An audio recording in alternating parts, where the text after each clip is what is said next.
Kantahan na Year-End Blast, ito ang naging tema ng isinagawang get-together ng programang Kantahan sa Radyo Agila. Alamin natin ang detalye sa report ni Ken Messina. Masaya, makulay at puno ng sigla ang isinagawang year-end get-together ng programang Kantahan na sa Radyo Agila. Tema ng naturang event ay Kantahan na Year-End Blast.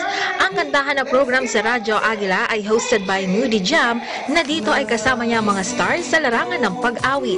Sa naturang aktibidad pangkasiglahan, ipinarinig ng mga inimbitahang singers ang kanilang angking talento sa pag-awit. Kabilang dito ang Habibi Boys na tinaguri ang Smule Idol. Sinayang mo ang pagmamahal ko sa'yo, mga pangako mo'y sinira mo. Bukod sa kanila, nagpakita rin ng kanyang singing talent sina Erard.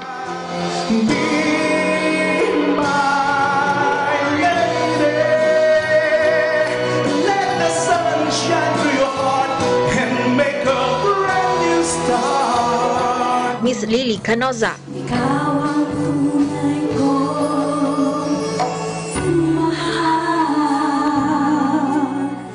Faith Antique,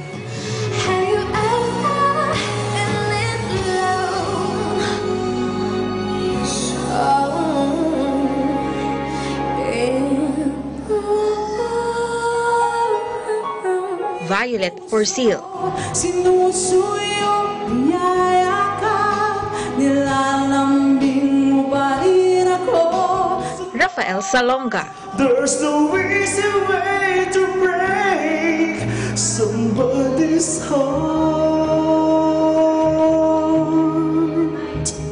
ang indie artist na si Noel Bernaldo. Papasok mo ng mga labi mo, magigising naman ang puso mo. Lalo pang nagbigay sigla at saya sa nasabing programa ay ang pag-awit ng Zentido na tinaguri ang Millennials SKA Music. Dahil sa sakit, di na kaya pang lumipad, at ang nangyari ay nahulog para tanggalin ka. At iba pang mga singing stars in the making. Ako may pagdiriwan.